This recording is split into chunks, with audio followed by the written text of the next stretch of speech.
Hello everyone, Jack from Piano Gallery here, and we're gonna go ahead and do another song for you. So if you would like to, right below this, you can go ahead and print out the sheet music or take a look at it online.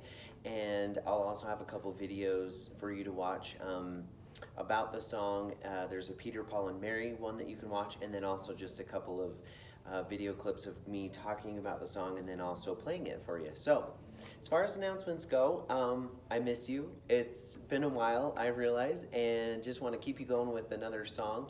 Also, we're hoping it'll be maybe just another couple weeks and we can be back. So we'll try to spread everyone out, make sure that we're practicing safe social distancing, and then also I think the next phase of them opening up Utah again is going to be us maybe be able to be in larger groups but have masks. So if you can, if you don't have a mask already, maybe round one up, and I hope to see you really soon. And so there we go. To start off our day today, I've got a joke for you. It goes like this. A few minutes before church services started, the townspeople were sitting in their pews and talking. Suddenly, Satan appeared in front of the church. Everyone started screaming and running for the front entrance, trampling each other in a frantic effort to get away from the evil incarnate. Soon, everyone had exited the church except for one old man, calmly sitting in his pew without moving, seeming oblivious to the fact that God's ultimate enemy was in his presence. So Satan walked up to the old man and asked, "Don't you know who I am?" "Yep, sure do." "Aren't you afraid of me?" "Nope, sure ain't." "Do you realize that I could kill you with one word?" "Don't doubt it for a minute." "Do you know that I could cause you profound, horrifying physical agony for all eternity?" "Yep," was the calm reply. "And you're still not afraid?" asked Satan. "Nope." Well, more than a little perturbed, Satan asked, "Well, why aren't you afraid of me?" The little old man calmly replied, "I've been married to your sister for 68 years. So there you go. There's our joke for the, oh, boy. And there's our joke for this week. So today we're going to take a look at the song, Michael, Row Your Boat Ashore. So I'm going to just step up here a little closer and you can take a look at a couple of the things that I have highlighted here for you. The first is, if you're going to play with a rhythm, you can choose the same one that we did last week, which was smooth, or your instrument, if you have like a keyboard or something like that, you might have a gospel rhythm or a gospel background. You can play along with that. If you set a speed, I recommend in between 76 and 86 beats per minute. And then let's take a look here. This is called fingering. And we've talked a little bit about this, that our thumb is 1, 2, 3, 4, 5. Yeah, so each finger is given a number, 1, 2, 3, 4, 5. Remember, thumbs are 1.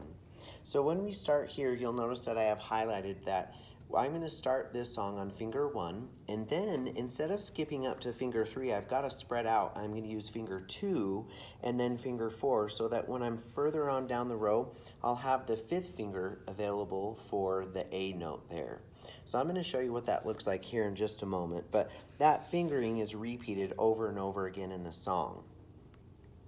The other thing that I want to point out is a new looking note. So there's this note right here. This note we call a dotted quarter note. Do you see how it looks like a regular quarter note, but it has the dot next to it?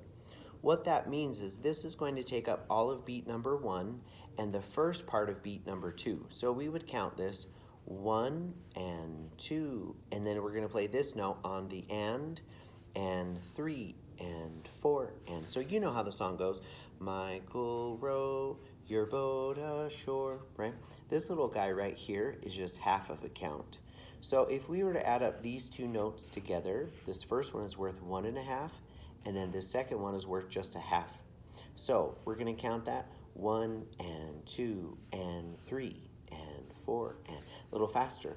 Michael, row your boat ashore, kind of like that. So the reason that row is longer is because of the dot.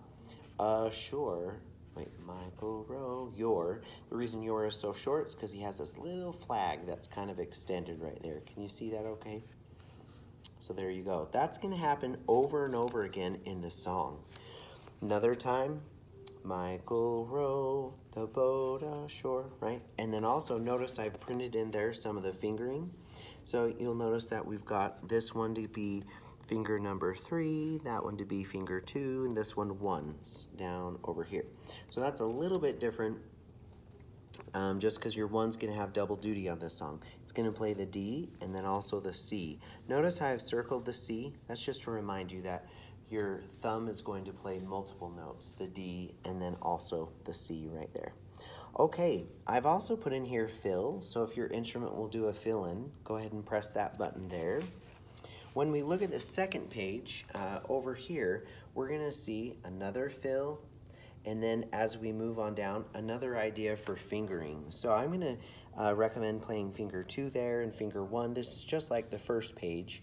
And then 1 gets again double duty where I play finger 1 again. 1, 2, 3, and so on and so forth. Now, here is some new information, and we covered this in the last song that we did a couple weeks ago. And this is called a first ending and a second ending. And we're going to go through, and this we also covered, which is a repeat. So when we hit the repeat, they want us to go back to the very, very beginning. So there's only one set of the one repeat sign, one set of the 2 dots there. And if there isn't another set, that means the default is go back to the very, very beginning of the song and then play through it again.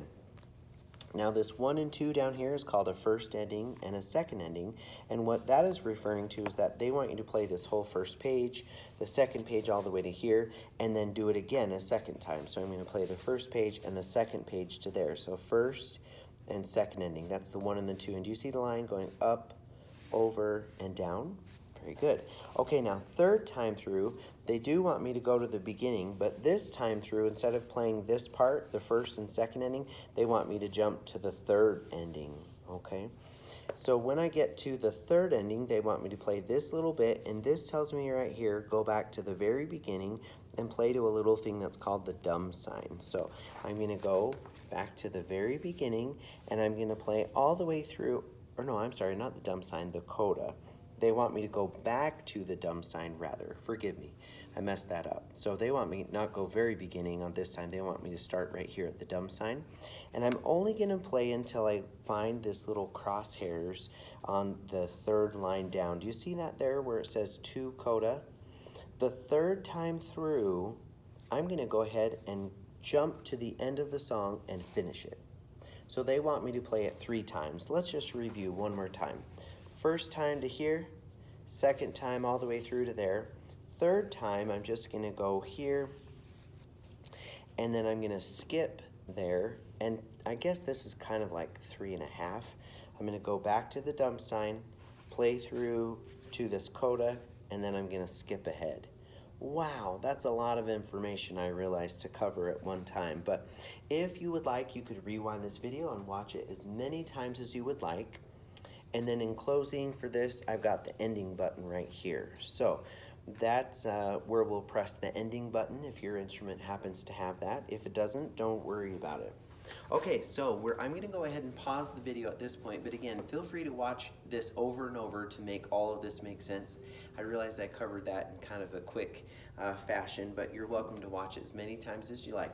Now, the video below this will have me playing this on the piano and then also on one of these digital keyboards over here, so you can see it played a couple of different ways. So feel free and continue on to the next video. Thanks, you guys.